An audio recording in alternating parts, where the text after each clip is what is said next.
So, recently, I've been intrigued with a common trope we've seen in sitcoms for decades, and that's the dumb character trope. You know, that one character in a lot of sitcoms that's just too dumb to function, the character that makes you go, how do they even get dressed in the morning, or how do they not fall down more? Just ask her how long she's gonna live. Women live longer than men. How do you not fall down more?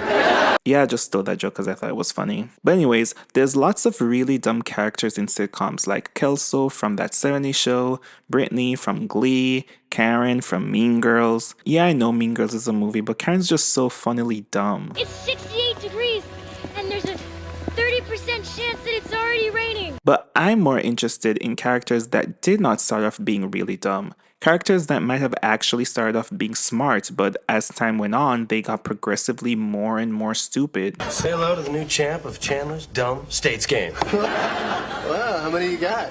56. I found those characters to be more interesting because you can literally see them get progressively dumb as time goes on, and I'm just so fascinated by that change in character. But why is that even a thing? Why do some characters start off being relatively normal only to get increasingly dim-witted? And why do the writers choose to make those changes to begin with? Now, there's a lot of different characters that embody this trope, but in order to do this analysis, I will only be looking at a couple different characters to start off with, and see how they progressively devolved and got worse as the length of their series dragged on.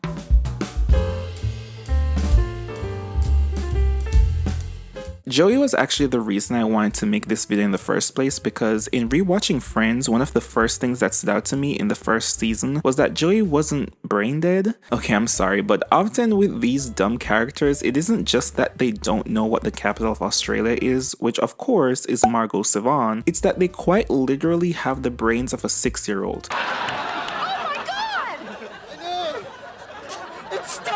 Bordering on some kind of mental illness. Like, you get the impression they probably couldn't even count to 20. And you know, I've met my fair share of dumb people, but never quite like the ones we see on TV. And Joey Tribbiani perfectly encapsulates that idea for me. But what's interesting is that he never started off that way. Each of the friends have very defining characteristics that set them apart from each other, and when you watch the pilot episode of Friends, it becomes clear that Joey's defining characteristic is that he's supposed to be this super New York, cool, attractive ladies man. You need anything, you can always come to Joey. Me and Chandler live right across the hall, and he's away a lot. Joey, stop hitting on her. It's her wedding day. What? Like there's a rule or something? Like, that's his thing. He was the cool, hot actor guy in the friend group. And that kind of characterization is very prominent in the first couple episodes of Friends. But I want to say by like episode 4, there's a shift in Joey's character where he gets really dumb. And that continues as the series goes on and he gets more and more dumb. What would you do if you were omnipotent? Probably kill myself. Excuse me? Hey, if little Joey's dead, then I got no reason to live. Like, I think that because the Joey we get in season 10 is so vastly different from the Joey we get in the beginning of the series, and because Joey is most well known for being the clueless one among the friend group, there's a lot of people who might not even realize the character didn't start off that way. Even the creators of the show, when describing the character in the beginning of the series, described him as a struggling actor who gets a lot of girls. That was supposed to be his thing. But Joey gets really dumb as the show goes on, and that kind of became what he was most known for. He's the dumb friend. Accidentally proposed to Rachel. But can I just stop you right there for a second? When people do this, I don't really know what that means. And honestly, we do get a lot of funny moments from Joey because he's so dumb, but I am super interested about why this change was even made. Why make him so dim-witted, and why did it have to be that extreme? Joey also at one point tried to be smarter just so he could keep up with conversations with his friends. I'm telling you, it's totally unconstitutional. I totally agree. Yeah. I think he deserves a Nobel Prize. And it's kind of sad because Joey oftentimes feels left out of conversations among his friend group, and he has to pretend that he has any idea what they're talking about. And he earnestly does try to become smarter just so he can feel more included among the friend group. And it's actually kind of sad, but I don't understand why they had to make this change to begin with. He was fine in the first couple of episodes, but it was like they found it easier to make him funny by having him just not be able to understand what anybody's talking about. Everything else in this production of Our Town was simply terrible. Joey Tribbiani was abysmal.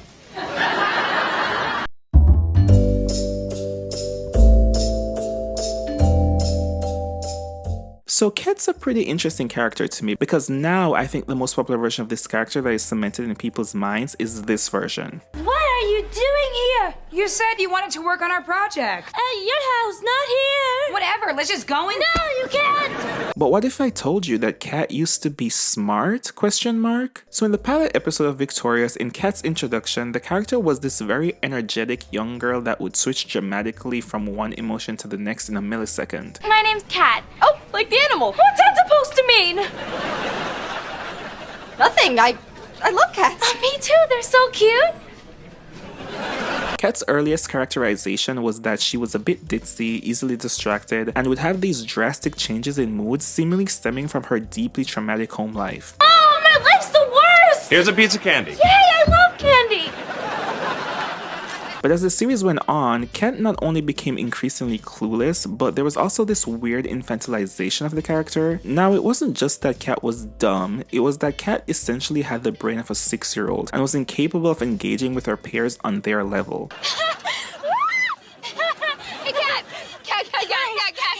You're killing me. But also, that's compounded by the fact that Kat is more sexualized than the others, so she's simultaneously treated like a child in the show while also being put in these really weird circumstances. But I'm sure this wasn't a weird sexually gratifying fetish for the creator of the show or anything. Like, I don't think they were trying to impose their own fantasies onto this character or anything like that. I mean, it's perfectly normal for a teenage girl to stick her foot in her mouth.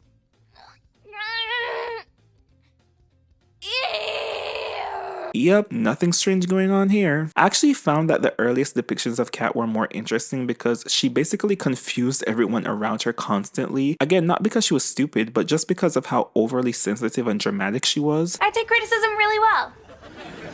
No, you don't. What's that supposed to mean? Just that you don't take criticism very well. Why don't you just kick me in the face? But that running gag was quickly dropped. We saw less of these drastic mood changes, and now Kat was confusing everyone around her because she simply has no idea how the world works.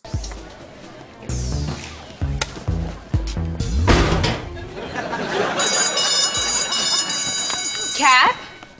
Why'd you just throw your drink in the trash? Because I wasn't thirsty. I also just love that canonically in Victorious, Kat doesn't have a brain. The butterfly was in your left ear, I know. but it came out of your right ear. It's a miracle. Kat's progression as a character continues to be more and more incoherent even into the spin-off series Sam and Cat. And honestly, Kat from Sam and Cat is like if you took the Victorious version of Kat and drowned her in red hair dye. I know what it's called. He wrote that song for me. Cat! I'm swell, me. It was Kat on steroids. This girl was dumber than a bag of rocks, and you can notice the changes in Kat's character with how much more high-pitched Ariana's delivery becomes. Because this iconic Kat voice was not present in the earlier episodes of this show. But it really hurts. Oh, lunch, yay. This was something that Ariana developed and mastered as the show went on, and by the time we reached the later seasons of Victorious, Kat was hitting whistle tones in her speaking voice. I don't laugh like that. Puppy is wearing sunglasses.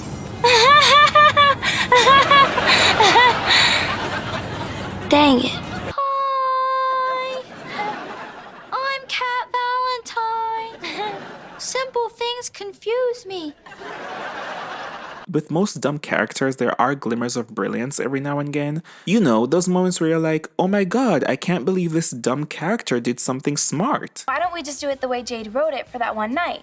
Because Mrs. Lee's gonna be there and she wants it done her way. But what if she's not there? I think Cat just said something pretty smart. Sorry. Like, the joke itself is that the dumb character was coherent for 2 minutes and then immediately goes back to being clueless. Wanda Tipton's really great, really great, really great. Wanda Tipton's really great and deserves the opposite of hate, which is love. London Tipton from The Sweet Life of Zack and Cody is another really popular dumb character. In fact, the character is based on Paris Hilton, whose public persona embodied the dumb blonde trope. Paris was playing a character and acted more dim-witted than she actually was because that's what people responded to. With the character, it's mostly kind of this blonde, bubbly, kind of Barbie airhead, and in real life, I'm the exact opposite. I'm not a dumb blonde, I'm just very good at pretending to be one. You actually knew what Walmart was. Yes, I know exactly what Walmart is. But London was modeled off the dumb persona Paris portrayed. In the beginning, though, London seemed like a more complex character than just the dumb rich heiress persona. In fact, London kind of acted as a foil to Maddie, who was a very smart but very poor girl that worked at the hotel, and they would oftentimes play off each other in the show. In London's earlier depictions, she was kind of dim-witted, but you never got the impression that she was just really stupid, especially in the beginning. It was more so that London was so insulated by her privilege and wealth that she simply did not care about school or pretty much anything that didn't have anything to do with her socialite lifestyle. When is he gonna realize that education and me just don't mix? Education and I. Hello? This isn't about you. And that's exactly why she played so well off Maddie. Maddie was really smart and took a lot of pride in her intellect because it was pretty much all she had. She had to get a job, her family was really poor, and education was Maddie's way out of that. London didn't have to worry about that, so she just never took school or education seriously because she knew she would never have to get a job. In fact, there's one episode where we found out that London has not been to her private school in forever, so she's sent to Maddie's public school to teach her a lesson. And this contrast between Maddie and London works really well because they both learn from each other. London learns to be more grateful and appreciative of all she has and even envies some of what Maddie has. Because her father is constantly getting remarried and never visits her, London doesn't really have a close-knit family. Your father sends his apologies. Something came up in Argentina and he has to remain there for the rest of the week. Okay, so what'd you get me? Diamond necklace. Cool. But Maddie does, and she even gets to experience that for a little bit. Maddie also learns from London. The earlier juxtaposition was that Maddie was book smart, but London was street smart, and could give Maddie advice on boys and dating and social life, and that they essentially both helped each other grow. You may be book smart, but trust me on this. When it comes to things that truly matter, like dating, it's time for the pupil to become the pupil. But it only took a couple episodes into the first season for all of that to change. No longer was it just that London wasn't book smart, she just was not smart at all. Favorite composer is Bach. Where's he been? He's dead. So he came Bach from the dead? I mean, this girl doesn't even know the alphabet. Don't let me stop when you taught me the alphabet. But that took 14 years. And now I know my ABDs. Her name. It's your name. Oh! When you stay at the London. Or even how to work a gear shift. You're with the gear shift. You mean the Prindle?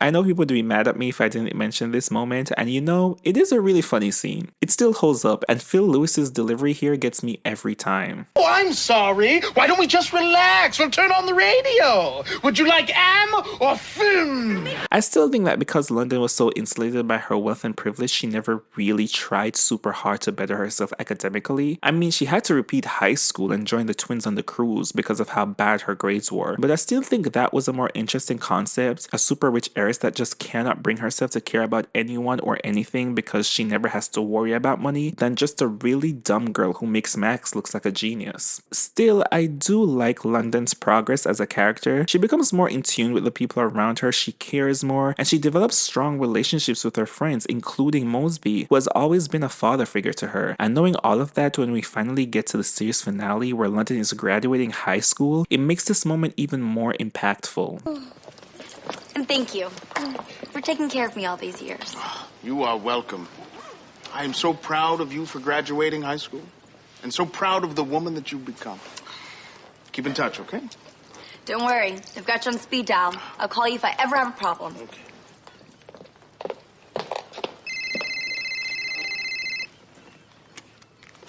Hello? I have a problem. I'm gonna miss you.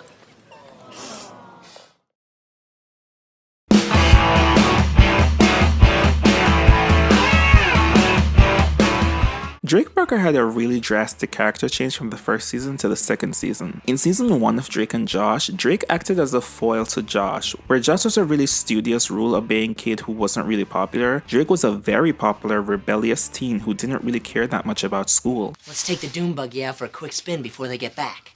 Didn't you listen? We're not allowed. I know. That's why I said before they get back. Again, we see where Drake isn't stupid at all. In fact, he makes a lot of witty jokes that earlier season Drake would not even be capable of making. Drake's relationship to education was more so that he was too cool for school and didn't follow rules, but never that he was just a really dumb guy. You know, he was supposed to be the cool guy to contrast Josh being a loser. He's the brother that gets all the girls, breaks the rules, and pushes Josh to be more confident, and Josh pushes Drake to be more considerate of other people and be less selfish. But something strange happened. The first season of Drake and Josh has 6 episodes, and the second season has more than twice as many episodes. But by the time we get to season 2, Drake has a considerable character change. He still maintains a lot of the characterization he had in the early season, but his dumb meter gets dialed up to an 11. He wasn't just a cool, rebellious musician who gets a lot of girls, he went full himbo, which for people who don't know is a male bimbo. A guy who's handsome but is very stupid. It says here they're only available in South America.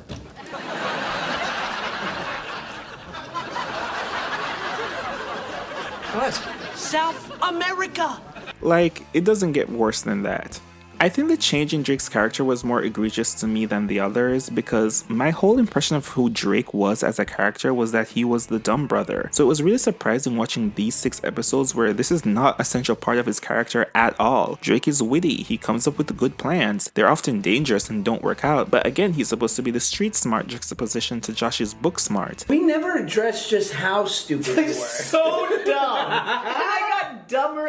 Like, sometimes it was so stupid that I was like, South America? Like, I've never read America. Like, you couldn't live on your own. No way could I live on my own. In an institute. Oh, absolutely need to be monitored. I always think it's so interesting that they decided to go with this change because it really could have been a very different version of the character. I think Drake for the most part is still a really interesting and funny character even with this change, but they took so much of the dynamicism of the character by making him this dim-witted. But oftentimes we would still get flashes of season 1 Drake. Like, there are moments moving forward in the show where Drake says or does something that would lead you to believe there's a lot more going behind those eyes than they had initially led us to believe. It's as if younger Drake, his true self, was buried beneath the surface, trapped, begging and clawing his way to freedom. In these brief flashes of profoundness, I often feel sad about the Drake we missed out on, a character that truly could have been very complex but was sacrificed so the writers could make one of their silly jokes. But you know, I can't even be too mad because dumb Drake did give us this moment. What?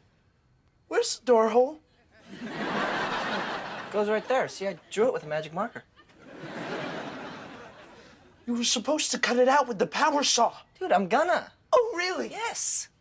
So go get the power saw. Okay, I will.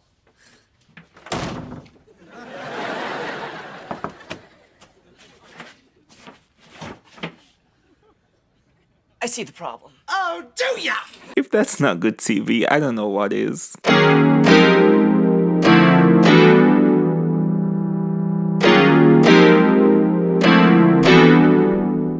So Kevin from The Office was a really interesting character because he started off being really unassuming in the beginning. In the first season, Kevin, like most of the other supporting characters in The Office, were just regular people who either didn't like their job or didn't care about their job. But as the show went on, Kevin took on such a drastic change from his earlier seasons that he became kind of a caricature of what he once was. Kevin worked in the accounting department, but by the later seasons, you're questioning how someone this stupid not only was able to get this job, but even graduate from high school. It's so awesome. It will shred anything. Ooh. It will shred a CD. It will shred a credit card. It'll shred. Oh. The show even at one point joked at the fact that Kevin's stupidity bordered on mental disability. What do you do? I do the numbers. Oh, good for you. Do you want an M&M? Oh, no, that is so sweet. Thank you, though. Later season Kevin becomes almost unrecognizable from his first season self, where he was actually really smart. He was just a regular guy working a dead-end job. I just want to lie on the beach and eat hot dogs. That's all I've ever wanted. And yeah, he could be crass and make inappropriate jokes, but never because he was dumb. It was more so that he was just a really brash guy. Just my mom's coming in today? MILF. Thanks, Kevin. Kevin kind of underwent a similar change to Kat, where he became infantilized. The show treated him as a child, someone so incapable of even being able to take care of themselves. He just became this big dumb guy that was constantly eating and didn't know what was happening half of the time. But again, we would see flashes of brilliance in Kevin too, moments where it seems like he knew more than what he was letting on. He would have these moments where it actually seemed as if Kevin was smart. At 5? That's only 20 minutes from now. The pie shop is 13 miles away. So at 55 miles an hour, that just gives us 5 minutes to spare. So wait, when pies are involved, you can suddenly do math in your head? To the point where some online theories have developed that Kevin is secretly a genius and is only pretending to be dumb, so he wouldn't have a lot of work to do. But I don't think that's the case. Even in his private interviews, Kevin doesn't seem to be aware of what's going on. He's just as dim-witted in the show as he is in his interviews. There are so many other characters in sitcoms that fit into this trope. There's Chelsea from That's So Raven, Patrick from SpongeBob SquarePants, Andy from Parks and Recreation, even in a sense Michael from The Office. But why do these forms of character degradation happen? Well, all of these characters fall victim to Flanderization, which refers to the way in which a small aspect of a character becomes exaggerated to the point where that's all that that character is known for or recognized as. The term originated from Ned Flanders, a character in The Simpsons, who in the earlier season of the show was shown to be religious. As the series went on, that became all he was known for to a comically ridiculous degree. And we see that happen with all these characters. Joey can't just be a cool New York actor that gets a lot of girls. The clueless parts of his persona has to be dialed up to an 11. Kat's weird dramatic mood swings and inability to pick up on social cues are replaced with nonsensical babbling. London doesn't just not care about school because she's super rich, she doesn't understand how words work. I also just think this kind of exaggeration and making these characters caricatures of themselves does a huge disservice to their storylines. Moments of vulnerability and earnestness these characters may have from time to time are constantly undercut because being exaggerated to this degree means they cannot change. They cannot grow and evolve, and if they do change, it's only to become even more exaggerated and over the top. And I don't think it was just having these characters playing to himbo and bimbo roles. I think what happened was that a lot of these characters started off dim-witted, and so as the show went on and there were more and more episodes, it became easier to just lean into that one aspect of the character until that was pretty much all they were. For some characters though, it was more drastic, like Drake. He wasn't dim-witted at all in season 1, he was just really rebellious and didn't take school seriously. So Drake from season 2 onwards was a huge shift for the character. For others, it was a bit more of a subtle degradation, like Ken and London. They started off being ditzy and dim-witted to being so dumb, you have to seriously wonder how they're even attending high school. Like they should still be in kindergarten. But their dumb one-liners gets a lot of programmed laugh tracks. Yay, bosoms! So they just keep doing that over and over again until the character is only known for how dumb they are. Now oftentimes there are huge changes in shows from their pilot episode. Sitcoms will write and shoot a pilot episode and shop it around, and after it gets greenlit by a studio, some changes may be made. So it's not uncommon for the pilot episode of a sitcom to feel almost unrecognizable to the rest of the show. Sometimes writers may come up with new ideas for their shows, or sometimes studios send notes and demand changes be made. For example, the pilot episode of Seinfeld had no female lead. There was no Elaine, but the studio felt there needed to be a leading female character, so she gets introduced in the second episode. Or in New Girl, the character of Coach was in the pilot episode, but the actor left the series after the pilot was filmed, so in episode 2, we're introduced to a brand new character, Winston, who takes his place. These sorts of things happen all the time, so it's not unusual for a character to behave differently in the rest of the series than how they appear in the pilot episode. But in every single case I mentioned in this video, this isn't just a change from the pilot episode to the second episode. This is a huge change from episodes worth of establishing a character. So it makes the progressive de-evolution even that more jarring to witness when you sit down to watch these shows from beginning to end. Flanderization happens in different forms too. It's not only the stupidity that gets exaggerated, but as more sitcoms are being made, I really do hope we move away from this trend. It's one thing if a character started off dumb to be the comedic relief of a TV show, but I've always been bothered by this drastic change in characters where that was never a huge part of their characterization to begin with. So anyways, those are my thoughts on the Flanderization trope and the dumbification of these characters. Let me know what your thoughts are, and if you want to support this channel, be sure to like, comment, and subscribe, and I'll see you guys in the next one.